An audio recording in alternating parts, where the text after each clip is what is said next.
glad to talk to you today. So we're here. You are going to share your language journey with Norwegian, and I think it can be inspiring for language learners, even if they are not learning Norwegian, obviously. So maybe you can start. Introduce yourself, and today I have a lot of questions for you. Okay. Yeah. So my name's Ilys. I'm 24 years old and I was born in France and I lived in France until I was like 16. Then when I was 16, I left for Canada for a year. I lived in Halifax and I was in a host family and yeah, I went to high school and stuff. And then I came home and then I left for Norway when I was 21 years old and I've been living there since then. So since like 2020. And I think I'm going to live in Norway. I mean, I'm going to live in Norway my whole life now. And yeah, so I speak like three languages. French obviously is my mother tongue, and then I speak English and Norwegian. And I teach Norwegian as well. I taught like French, English, and Norwegian, but Norwegian is the one I like to teach best. And I think French is really, really hard to teach because it's so hard. So yeah, I gave up on French. It's funny. Mm. Okay. When did you decide to move to Norway? I think like well, I went to Norway the first time because my boyfriend is Norwegian. So like it was kind of not really like a day where I said like, oh, I'm moving, but I think like when COVID came, I realized that oh, I wouldn't be able to like travel. And like sometimes I can be stuck in a country and if I'm not like directly connected to the country, then I can't go. And I was like, oh my God, that's really sad. And also I had thought about moving before, but I think COVID was really like the moment I was like, okay, now I have to move. So yeah. But I started learning Norwegian before that. So I knew that I was going to move because I didn't really feel home in France, or I love France. And now I feel really good here now that I have that balance between like Norway where I really, really feel home and France where I actually feel home another way. It's another way of feeling home. I've been living here since I'm little, so of course like there are a lot of things, cultural things that I have access to that I don't in Norway, like references and like meeting someone that you haven't seen in years in the street out of the blue. This doesn't happen in Norway because I've been living there for only 3 years. So in that way, I feel more home in France, but also I feel more myself and like the whole like way of living in Norway fits me a lot better. So I think I wanted to leave France for a long time, and then I decided, yeah, in 2020. It was a long answer, but yeah. Yeah, it's very interesting. And did you Mm. start learning Norwegian before meeting your boyfriend? No, no, No. no. We've been together 8 years, so I started learning Norwegian like I think like 4 or 5 years ago, something like this.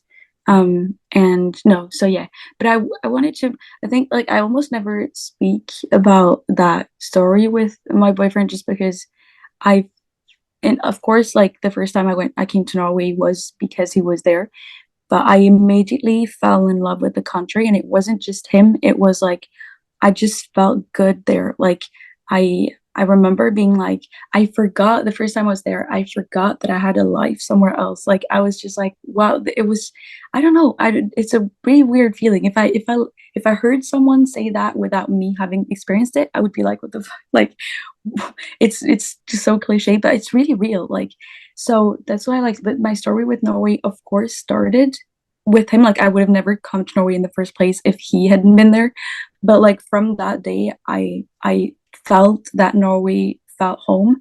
I think it's very much like me and Norway, and of course having him helped me a lot. But um, I think it doesn't have. It's not like just because of him. It's like something so much bigger than this. Mm. Oh, it's so inspiring. Great. And in your video, you talked about finding our motivation. And you said that your goal was to speak Norwegian like a native Norwegian. And Yeah. why was it so important to you? You speak English fluently, so why it mattered so much? I think like yeah, it's a really good question. I think it's like there's two things, but like one of the things is what I just explained. Like I felt like I was like I still today, like when people ask me, "Oh, you're not Norwegian," I'm like, I wish I could say I was because I really feel like I'm Norwegian, but like on paper, I'm not yet. Like I have only been here like for 3 years, but I really feel like I'm Norwegian, and I feel like, of course, I also feel French. Like I feel like I'm half, but I don't feel like I'm less one or the other. Of course, like I've been living in France more and stuff, so I guess I'm a bit more French. But like the way I am, I really feel connected to Norway. So I think like it was also like why? Because I felt like I don't know how to explain, but I wanted to connect with that part of me and I wanted to become Norwegian as much as possible. But I'm not pretending to be. I really feel like I am. So so yeah, and I think the second thing is that when I lived in France before, I used to be an actress. So I used to play in movies, and I really wanted to do that in Norway as well. And if you want to play in a movie and you're not speaking perfectly the language, then you can't play a Norwegian person if you want to. In any other job, it's just like, yeah, speaking the language, whatever accent you have is enough. But if you want to play in a movie, you really have to speak perfectly. So I think also that's why, and also of course, I really love learning languages, and I really love learning the accent. Like even with English, I worked a lot on it, and I think I just have that. I'm lucky, I guess, to have that ear where I pick up the accents really fast. So yeah. Oh, great. Yeah, so you fell in love with the country, with the language, and your goal was to play in a movie. So did it happen?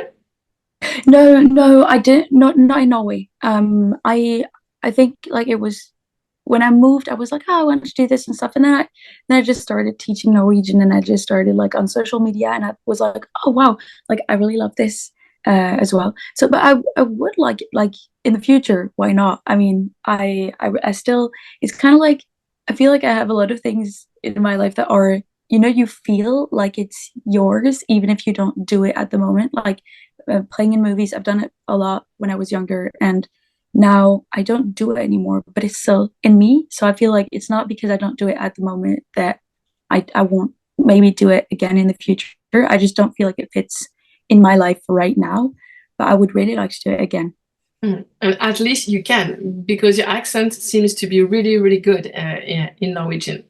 Yeah, I hope for it to be even better. I always want to improve. I think that's the key also, is to never be I mean, yeah, to be happy with where you are, but without being like, oh, that's enough. I mean, you can think is enough. I mean, there's nothing wrong with that. But if you want to like reach that perfect, or there's no perfect way of speaking, but if you want to, yeah, be really good, I think it's always you have to see the room for improvement all the time, but also not be too hard on yourself. Like I'm really happy with where I am, and at the same time, I really want to get better. Mm. Okay, so I'm wondering all the steps you were describing in this video, speaking, reading, listening, we are going to talk about it in detail, but are you still working on the same way? Are you still doing a lot of job to improve your Norwegian skills? Yeah, well, less than before. Of course, because the more like now I feel like last year I was still doing it. This year I feel like I reached a really good level. Like I'm really happy now. I've just it's a bit like English. I can just speak Norwegian without yeah, it was like this last year as well. But now it's like I don't know, I feel like I've reached something even higher. But I do yeah, I do work like I keep working of course. I read a lot out loud. This I do a lot. Like if I read a book, I always read out loud if I can, like if I'm home or something, because I'm forcing myself to like speak as much as possible and still keep like working on my accent. Also I listen to a lot of podcasts, to a lot of books, like audiobooks and stuff like this. I like to learn songs as well, songs that go really fast, and I like to like learn them if it's like rap or something, so that I can work on like the way I pronounce words, Yeah. So yeah, I keep working. Of course, I think it's important. Like, I Yeah. mean, for me, to me, it's important.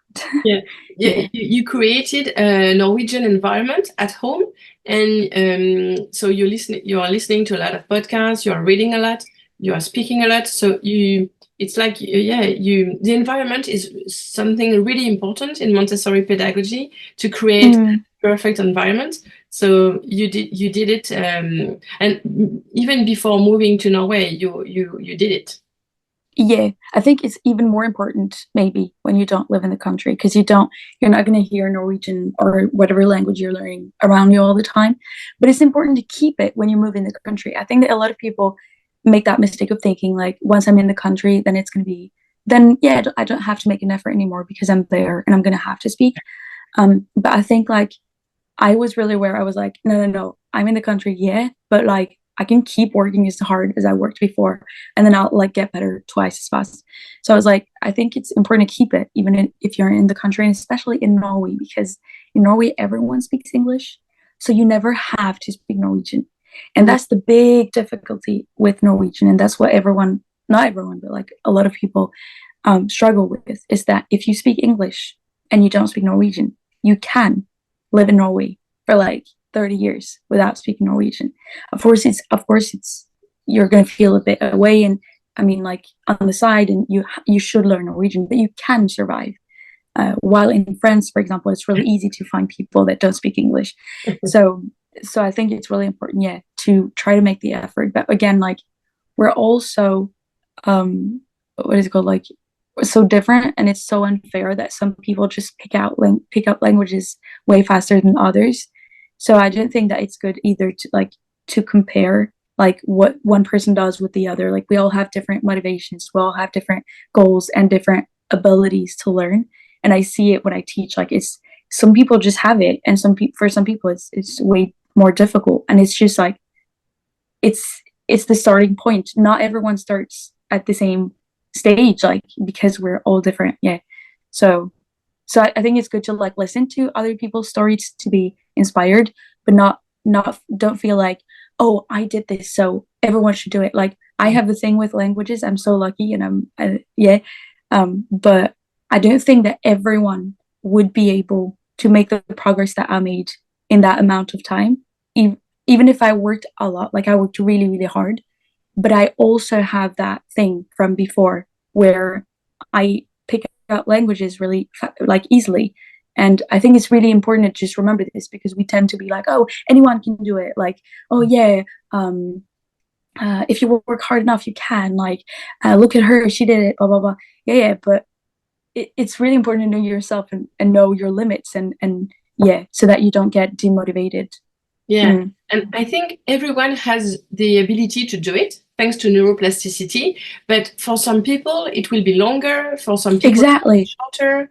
Yeah, it depends on our motivation. How many hours we can dedicate to language learning? Exactly. There's a lot. That's why, like, there's so much, and not everyone, like, yeah, we all function so differently. So it's important to just get inspired, I think, by people. And of course, like, try your best. But, and I'm just saying, like, I'm not saying I'm better. I'm just saying, like, if I were to, like, study math, I'm really bad at math and I have a brain that is bad. So of course I could get better, but it would take a lot more energy for me. And if I looked at someone that had that kind of like gift with math and he would explain his story and be like, oh, so I did this in that amount of time, blah blah blah, I would be like, oh my God, I'm not Mm. I don't go as fast as you. Maybe I should stop because and it's not like you just have to keep going, but not everyone has the same ability to start with. That's what I mean. And it's important. I feel like we just tend to just forget about this and be like, oh yeah, work is everything that matters, but it's not always, and not you can't compare. You can't compare like everyone. Yeah, Yeah, it's mm, I completely agree. And I'm wondering how many hours did you spend learning Norwegian in 2020 or 2021? You said I worked hard, but what does that mean? I worked hard. that's the thing. Like I didn't count. Like I was work like all the time. I honestly like but also I well when it was Corona, I was still living at my parents, so so I didn't have any bill to pay. also I didn't work that much. Like I was working as an actor at that time, so it was the year where it was a bit like less movies and stuff. So I was working sometimes, but even when I was on sets, I would take with me all my Norwegian. I mean, not like one Norwegian book, and because when you're playing in movies, you wait a lot. So I would be always like with my books and like reading and writing words and listening to things like so I honestly like I did it all the time. Yeah. I would wake up listening to things. I was listening all the time to podcasts. I didn't understand anything. It didn't matter. I was listening. I was reading books on the bus. I didn't have a smartphone at that time, so I wasn't on my phone. I'm not on my phone when I'm outside either now, but then I couldn't anyway. So I was always taking with me a book, and I was sitting in the bus. I didn't understand anything. I was reading the words. I was like, I need to get familiar with that language. I want that language to feel like it makes sense, and it doesn't right now. And I was just reading, and when I was recognizing a word, I was like, oh my god, yeah, I know that word. So it was really like, I'm not kidding, like all the time. I can't count hours. I was working all the time. Yeah.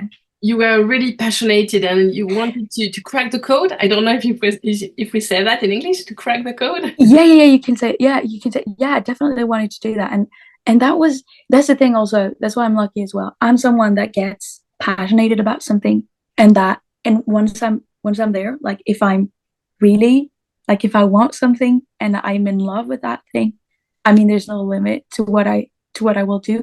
And I feel like this also, like, it's, of course I can choose to like not do it, but like I'm lucky to have that like fire in me, kind of. I don't know, and you can create that fire. I'm not saying this, but I mean I've done this with a lot of other things before, like with English and with I was riding horses, and I was really good with like a lot of things where I'm really like, Yeah. okay, let's do it, and I'm just like, okay, everything for this, like the only thing that matters is this from now on in my life. And I was lucky to be able to do it. I didn't have kids, I didn't have a job, I didn't study. So of course it was a lot easier to spend a lot of time studying Norwegian when I didn't have to study anything else on the side. I guess if you have like a really long day at university and you come home and you just want to like relax, I really understand that. That's why like the whole the whole context was like perfect for me to Yeah. use that, to spend that much time learning. Yeah, I totally understand. And I think it's the same for me. When I want to learn something, I'm really, really passionate. And I want to stop the time and to be, yeah, I want to do it a lot. And a few months ago, in December, 2 months ago, I decided I wanted to be a beginner again, because with Yeah, for English, my English is not perfect. I have a lot. I can improve a lot, but I'm not a beginner. So I wanted no, to feel this, to feel it again.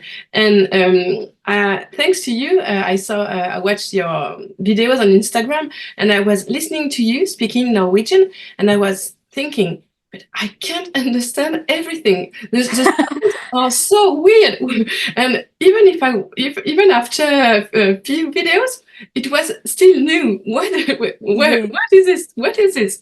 So I decided to start learning Norwegian a month ago.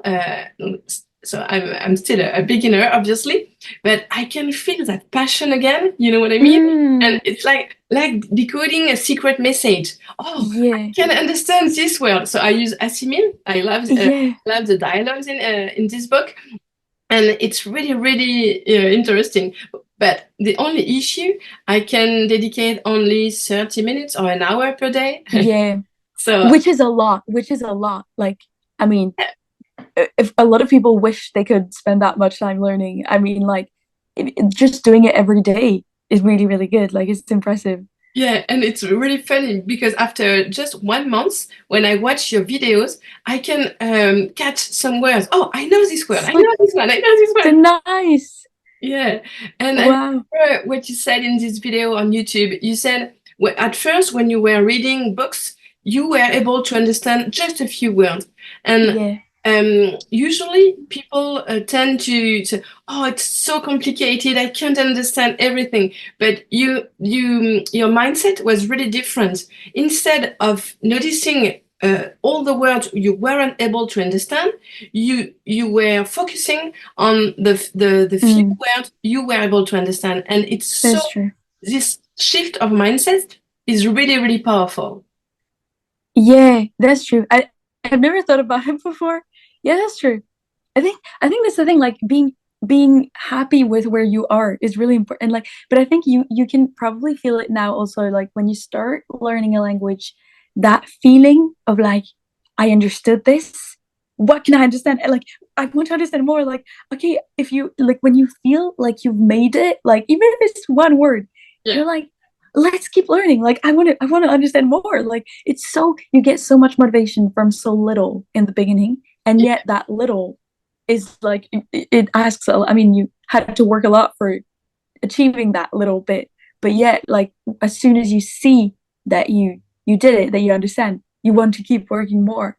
And I Yeah. think that's really, it's also the whole thing with like being a teacher is like trying to make the students understand what they can do, and like trying to make them understand that you've already gotten far. Like, don't, because sometimes it's just really easy to just be like, oh my God, this, I didn't understand this. Or like sometimes I spend a whole class and it goes really well. And then I say like two sentences in the end and they don't understand. And they're like, oh no, I didn't understand. And I'm like, it's okay, you understood. Like all the things that I said before, though, you understood it. It's fine. But I Yeah. feel like it's so easy for us to just focus on the things that we can't do, but we can do so much. And I think it helps more. You can be inspired and be motivated when you see that you can't, like, don't understand something and be like, oh, I want to work so that I understand this. But try to remember all the time that, oh, but I also understand a lot of things. Mm, Mm-mm-mm. And you grew up in France, and in the French yeah. educational system, it's really different from other countries. So I was so surprised to see it's like you have a growth mindset. And Mm. how is it possible? You lived in France. Well, yeah, but I did a like school phobia. I had like school phobia when I was in high school. So I am really like, well, something that changed a lot. My story was before I left for Canada. I was a really like good student, or not a like perfect student, but I was like good and yeah, like average kind of good. And my teachers like me. I always loved to learn, and yeah. Then I left for Canada, and there I remember like I will always remember the first month there, and I was like, what? Like I was like sitting in class, and I was like, do the teachers want me to like succeed? I don't understand. Like they want me to make it, like, and they're saying it. I was like, what? And I remember I was like, it's so weird. They're too nice. Like they, okay, yeah, fine. And then I just got used to it, and I really liked school. Or well, I have to admit, I didn't really care about school in Canada because I was in a high school that was, the level was quite low, and we all, the internationals from Europe, well, were like, my God, like it's so easy. So we're doing what we had to do, and I was really excited that I could do everything in English. This was what was motivating me, but the tasks themselves were pretty easy, so I wasn't like focusing too much in school. But the mood in school was really like everyone accepted everyone. You wouldn't make fun of the student, you wouldn't, yeah, which was my like everyday life in France. Like teachers just make fun of us. Yeah, anyway. And then I went back to France, and it was really, really hard that year when I came back. And I remember like the first day of school, I was sitting in school in France, and I was like, I didn't understand. I was like, what? Like, why are you so mean? I was like, I'm just, I don't know. I was really like, why? It doesn't make any sense. Like, we're here. We want to learn, because my class was really good. Like, we wanted to learn. We were interested. And I'm like, what? Why?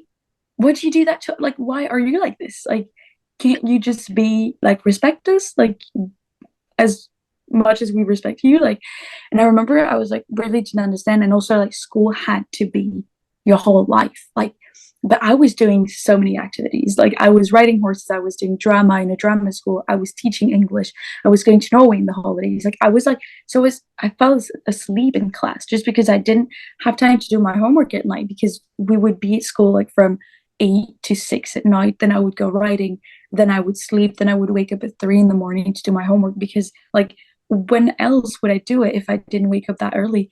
We weren't able to have a life outside of school, but I couldn't survive if I didn't have a life outside of school. So I was just trying to make it work. And my teachers were just like, you're too tired. You have to stop riding horse. I was like, you don't understand. Like, it's what's making me like survive. I can't stop. Like, and then I burned out. Like, it was not possible.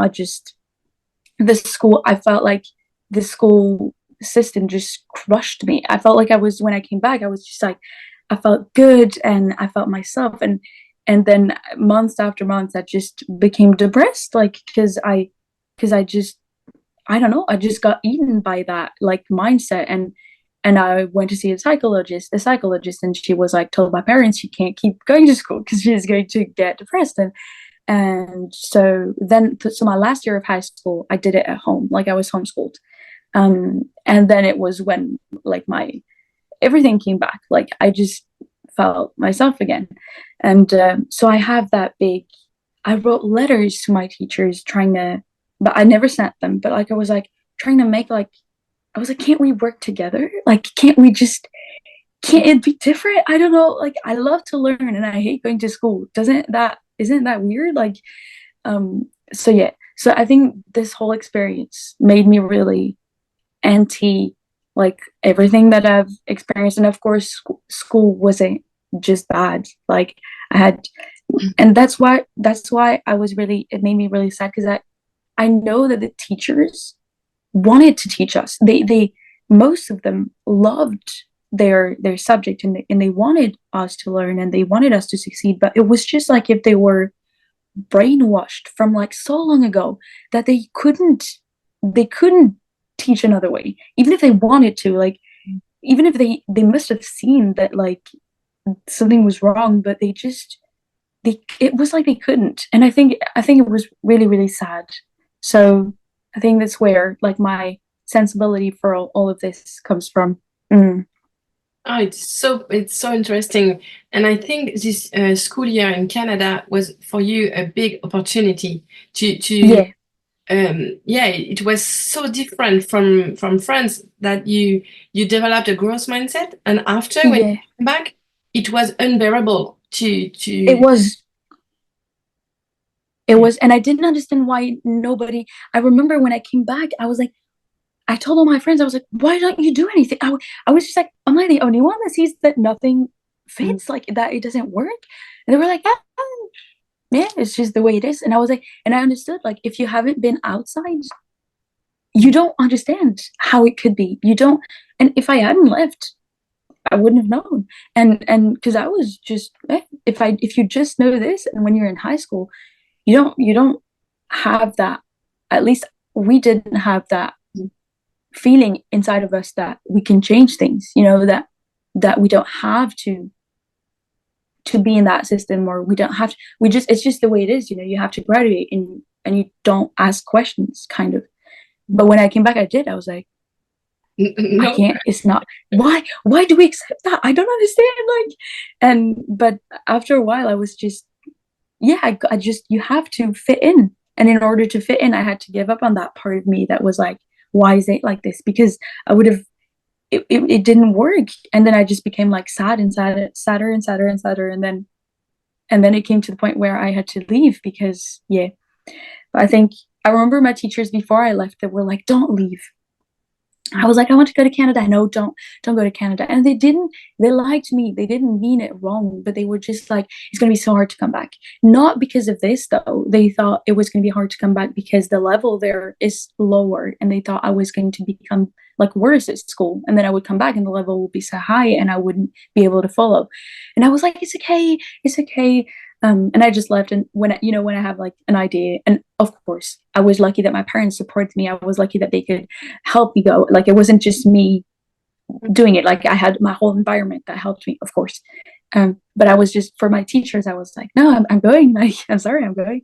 And I came back and they were like, see, we told you. And I Yeah. was like, yeah, but I think it's for the best. Like, I would rather be where I'm today than being blind and not see what everything, like, that everything is wrong. So, and I graduated. So, yeah, it Yeah. worked. It's So, really, it's really, I can't find the word.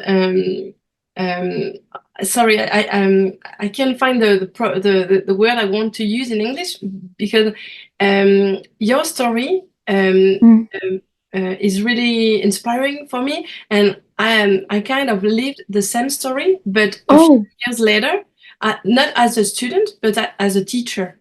And I left school as you, and I didn't travel to Canada, but my epiphany was discovering Montessori pedagogy, and I realized I was blind. I was a traditional teacher. I was mean. I was doing the things I was taught to do. And for 10 years, yeah, no, 7, for 7 years, I was a traditional teacher. And yeah. I realized, and when I discovered Montessori pedagogy, I read all the books, and I thought, oh, I'm not the same anymore. I can't teach the same way. And I tried to change the system, but it didn't work because No, everyone was so, no, no, you have to do it this way. No, no way. And so when when you told me that when you came back to France, it was unbearable. It was the same for me after discovering Montessori pedagogy. wow. Wasn't I, the I wasn't allowed to do my job as I wanted to do after Yeah. I've been trained to Montessori. And yeah, so it's kind of the same story, but many years later, I wasn't a student, but a teacher. Yeah, but it's crazy that you experienced the same as a teacher, being like feeling stuck in your position and being like, because that's what I felt like it was, and you describe it as well, like that you would like to do it another way, but you can't. And Yeah, it's crazy. I think it's crazy because that part, like that pedagogy, all the things that you have to do to make students feel good, yeah, you don't learn it. And it's not only that you don't learn it, is that you're not you're not taught to do it, but if you want to do it, you can't. It's like, yeah. it's crazy. And I saw this when I went to Norway. I studied pedagogy, and I remember reading the books and being like, oh my, like, I'm not a princess. Like, because sometimes I felt, like, oh, Princess Ilys can't go to school, she's too sensitive. And I was like, I'm not a princess. Like, everything that's written in the book is exactly the opposite of what I experienced in school. And it's books like that were made by professionals of pedagogy. And it's the opposite that we're doing in France. So I was just like, like, it was a weight off my shoulders. I was Yeah, like, it's not me. yeah. It was, and probably it's what you felt also when you read like the Montessori books and you're like, oh my God, like it's another world. Like it's, In another world, exactly. yeah, So I wanted to help children and after adults. I wanted to help them. So it was so important for me. It was mm, wanted to help them to develop their full potential, and it was like my mission in life. And if I couldn't do it in schools, yeah. I would do it on my own Out, outside of school. Yeah. out of school. Yeah. So it's Yeah, just but it's really good. It's yeah. wow.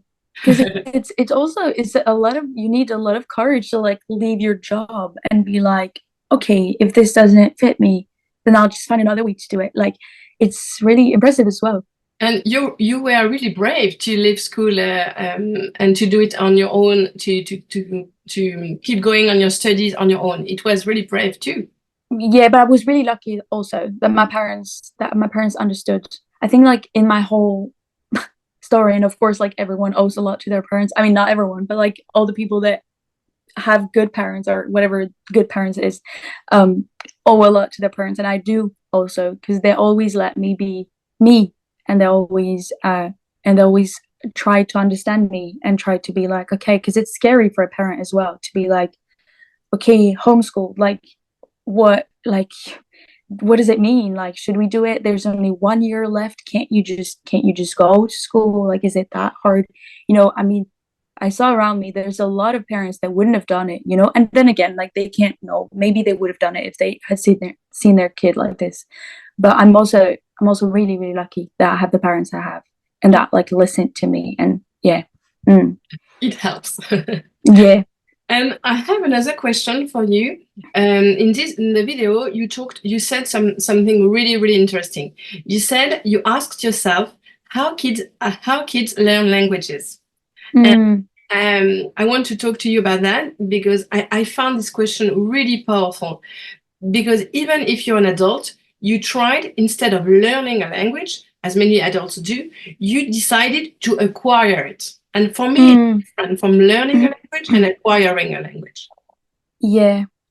Yeah, I think that's the thing though. I It's weird because when I think back on it now, like I see a lot of comments on my videos like, "Oh, you must know that like language expert, blah blah blah." And I'm like, "No, like I just did." And it's weird, but I just did like yeah, like I felt like I didn't before I started on social media and before I got like also moved to Norway and people were like, "How did you learn Norwegian?" I was like, "I don't know." Like I really generally didn't know. I was like, I just did. Like, and of course, it's not as simple. I did spend a lot of time and I did have methods, but I didn't realize. I was just like, yeah, what do I need? Okay, I do that. I do that.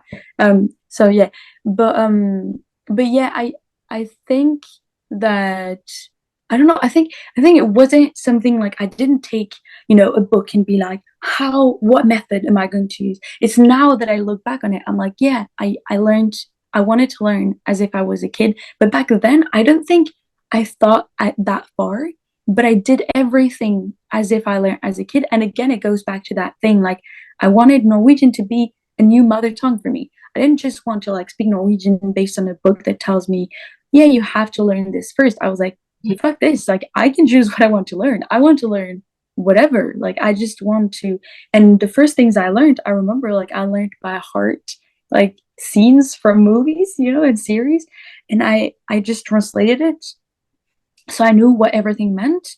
And then I just read the thing many, many, many times. And I just like, and I wanted to learn everything by heart. I was like, I want to learn sentences before knowing why it's said like this. I just want to know that you say it like this. I want it to be so automatic for me that I speak the language without being able to explain why it's like this. Yeah. Like, when I had experience with French, when I had taught French, and people would say, "Why do we say things like this?" And I was like, I don't know. Like, I have no idea. It's just the way it is. And I was like, I want this in Norwegian. So if I want this, I can't know all the rules from the beginning. Yeah. Now I know the rules because I teach, but it came afterwards. I learned it without knowing the rules. Of course, I knew some rules, but I didn't know that many, honestly. I just knew that it was like this. And I think it was, yeah, I think it's interesting. And learning by heart and repetition. These two things are really, Yeah. really important. And our Mm, goal was that Norwegian become automatic. And so, yeah, yeah. I think it's really, really smart to learn a full sentence and not just words. Mm, When we speak, we don't use words. We use full sentences. So it was really mm. smart to do that. Yeah, and I see also with kids, it's not just because some people commented on my videos, yeah, but kids have a different brain, or kids like do, yeah, yeah, but you don't, obviously you're not a kid, so obviously you're not learning as if you were a kid, but you can be inspired. And what I mean by that is that when you read books, like when you were a kid, you read the same book many, many, many times, and your brain just learns how to make sentences that way because you've seen so many times that everyone have seen a kid like use a word that they were like you're like, what? Like if they say, oh, regarde, look at the horizon, and you're like, horizon, like, and then their mom is like, yeah, we're reading a book about like what you can see in the horizon, and that's how we learn words. So, so even if yeah, maybe our brain is a bit different, blah blah blah, but if you read something many times, whatever brain you have, you're gonna remember it. Like it's just the way it is, you know. So I think yeah, And it's funny. And also yeah, no, no, let's go. Go ahead. it was just something like this that when I watch kids in Norway as well, seeing that even Norwegian kids, you know, obviously don't speak perfect Norwegian, but it's really funny because they take like small expressions, and when they learn it, they're going to use it in every sentence. So there's an expression in Norwegian that is like ikke sant, and it means like right. You know, when you say like right in the end of the sentence, if you say, for example, like yeah, I went to Canada, right, and then I did this and this and this. Okay, and I was watching a girl, and she would say ikke sant, so that right in the end of every sentence, and it didn't make sense sometimes. I was like, and she was just learning how to use that expression, so she would use it anytime she would speak. And after a while, like maybe a week later, she knew how to use it. So that's where we're a bit different because we don't dare using things sometimes when we know that it's wrong or that it's not perfect, of course. But it's just like it's how we learn. We just hear things and repeat them. Yeah. And everyone can do that, I think. Mm. Okay. But what were you gonna say? I think I was going to talk about grammar. Mm, I'm wondering if you change your mind a little bit about grammar. So, if you mm, had to learn a new language from zero, um, what about grammar? What would you do? mm. I think I would do the same though. I so I didn't change my mind, but I did realize that not everyone is able to do it like I did. That's what I said again. Like everyone works differently. It doesn't mean that someone is better than the other. It's just different. So when I teach, I see some people, they have that thing where they understand pretty fast and they can do it a bit like messy. Like, okay, this sentence we say it like this. They don't need to know exactly why. We just okay. And some people, if I do that after two lessons, they're gone. Like, and so I'm not saying that it's good for everyone, but if I was learning a new language, I would do the same. I think because I like to learn like this, and I think I like better. I learn better. It's not just like, I'm not gonna do that. I generally learn better doing what I did. I know that like flashcards, for example, don't work for me. It doesn't. But it's not only for languages, it's for everything. Like when I was university, flashcards doesn't work because I need context. I need the whole picture. I can't just be like, what does that word mean? I'm like, my brain just gets blank, you know? It doesn't work. So I need context for everything. So therefore, if I download an app and be like, what does that word mean? I'm like, I don't want necessarily to be able to translate that word in my language. I want to know what the word mean, even if I'm not able to translate it. I want the word to have a color, a feeling, you know, that's what I want. And this I can't get it with a flashcard. If I want to get that feeling with the word, I need it to be a part of something bigger. And therefore I can't do flashcards. Of course I can do it, but it's not the thing that works best for me. And I think a lot of people would learn more like me, but I think it in Norwegian we say the kreves, it craves or it's like requires Mm. a bit, maybe a bit more work in the beginning because it's a lot more information at once. And maybe, like you said before, like when you only have half an hour a day, sometimes a week, it's really hard to learn like this because it's so much information in the beginning. Mm. So yeah, but definitely grammar is really important. What I'm just saying, it's not, I never said that grammar wasn't important. I just say that there's a lot of different ways to learn it, and Mm. that grammar exercises is not the only way. Yeah, Mm, yeah. I totally get it. mm, And yeah. I love using flashcards when I try to improve my English skills. I use a lot of flashcards, but I never create a flashcard with just one word. It's always Mm, a sentence. And yeah. this sentence comes from one of my conversations with my language partner. Mm, So when I practice my flashcards, I remember when I was talking about this subject. Um, Even if the flashcard was created 2 years ago, a lot of yeah, 90%. Yeah, I remember because we were talking about this event that happened in my yeah. life. So It's really smart. yeah, Yeah, it's really smart. Yeah. And it's really good. It's really nice afterwards. Maybe you have it to remember exactly where you learned that word, even when you use it. Like for me, even when I use the words, like, of course, I'm not speaking, thinking about it every time I use it, but if I think about that word, I can remember Mm. when I learned it, in what story did Yeah. I learn it that I wrote, or what day. Like Yeah. some words I still remember, and I think it's really funny. And maybe it's the same for you if you have your flashcards and you remember what conversation you needed that word in and you didn't know it, and then like you learned it from that conversation. Yeah. Maybe if I tell you like a couple words, then you're like, oh yeah, that word I learned it there. I think it's really nice how much we're able to remember when we put context around it. Yeah. Yeah. Mm. When we feel emotions. Yeah, exactly. When you connect everything to emotions. Yeah, yeah. Mm. I have a few questions, a few other questions. Well, yeah, you talked a little bit about your students, but I wanted Yeah. yeah, I would like to know um, how did how did you help your students? Is For instance, when I work with adults, I'm trying to help to get to. Oh, sorry. I'm trying. My goal is to take for them to take back control of their learning. So, Mm. is it one of your goals, or how do you do it? Mm. It's again, it's really, really different depending on everyone because I really learned this in the very beginning, like 2, 3 years ago when I started teaching like for real, not just giving like, classes to like a high school kid that wanted to learn, but like for real.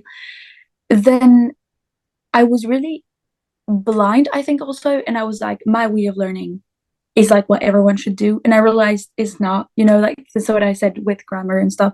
So I realized the most important is for me, okay, I'm here to teach you Norwegian, but I'm also here to guide you through what you should do right now so that you don't get lost, get demotivated, and want to give up. So it's kind of like a mix of like, I'm teaching you the language and I'm trying to see where you are, and like if you're lost, then I'm going to try to like get you back. If you're doing really good, I'm going to try to give you even more like uh on spot responsibility, and like yeah. So yeah, definitely I want people to be able to learn on their own as well and to understand what they can do, but I see that for many people it's difficult to do it all alone, like, so I see also that I think I've learned to see the limits also of everyone, and this is what for me is the most important because I'm so like, woo, let's do this and this and this and this and this. Sometimes I have no limit, and I think that understanding that everyone has limits. Where are your limits right now in the process? Okay, this is your limit, and I won't go over it because I can, that's what I say to my students. Like I can spend an hour or like a whole lesson, 45 minutes on one sentence and like explain everything. And like with that word, you can also do that and that and that and that. And sometimes it's too much, So, so I think yeah, what I do is guide you, whether it's help you like fly free, like on your own, or whether it's like guiding you and being close to you so that you don't want to give up and so that you keep um yeah, having that feeling that you master things, that you're good at something. I think this is one of the best things and one of the most important things also that I learned at university. Having that feeling of I can do it, and I'm motivated. This is really important. And sometimes it's like a fine line between like being too much, like, oh yeah, it's really, really good, because then you don't believe in it anymore. You're like, wait, do you say that it's good like every time I say a sentence, like then I don't, and that line of like, where can you improve, but where you're at is already really good, is this like thing. I think that's the most important. Yeah, for Okay. me at least. Mm. And if your student wants to learn by himself, by themselves, on during the week, because just one lesson per week, it's not enough to make a lot of No. progress. So, what did you guide them to during the week? Yeah, yeah, yeah. All of them have. I mean, every time we're done with a lesson, you have like as much homework as you want, kind of. So it's always, I also gave a little like book where I describe how you can work with anything. So like with a series, what are, because a lot of times we say like, yeah, I work with series. And you're like, okay, but like how? Like you just watch it and you learn it? Like it doesn't work for me. It's like, how do you work with every piece of content? How do you work with the song, with a blah, blah, blah. So you can do that. I also do make exercises based on that one student. So, like for example, after like 3 classes, often I make exercises based on the 3 last classes that we did, on the vocabulary, on the grammar uh, points that we saw, and then I make exercises on it with sentences that they have to translate. Most of them is this. With all the things that we've seen, and then they translate it. Sometimes we just say, okay, you're gonna pick a topic and like speak about something that's important to you, and you prepare this for next time, or like, so this depends a lot on whether I know that they like to find things on their own, or whether I know that they get lost if I just say do whatever but do something for next time, and be like, what should I do? Like, yeah, so I know them now, and I know what they need, and I will give things depending on their needs. I think it's important to accept that depending on everyone's life, everyone's ability, everyone's needs, everyone's motivation, the ultimate goal is not necessarily that they would do everything on their own. And I've accepted this. Like some people just want, or not just, but like, or take lessons to have guidance, to Yeah. have specific things that they have to do for next time, because that's exactly this that they're not able to do if they don't have lessons. Mm. So accept that there's no like right and wrong answer. Everyone needs something different, and like understanding what everyone needs, I think, yeah. But yeah, they always have things to do outside of the lessons. Mm. Great. And we talked a lot about your Norwegian journey. Let's talk really quick about your language, your English language journey. Because you spent just a year in Canada, and you're Yeah, English like a native English speaker. but yeah, but again, like this is, and again, oh, this is another topic. But it depends on how much energy you put into it. Before leaving, English was my like top subject. So when I was 12, I was really, really bad. My mom has many stories of her almost yelling at me because I didn't understand anything about English. So she spent a year on me. And again, I'm really lucky. Probably it's her that like put that thing into me.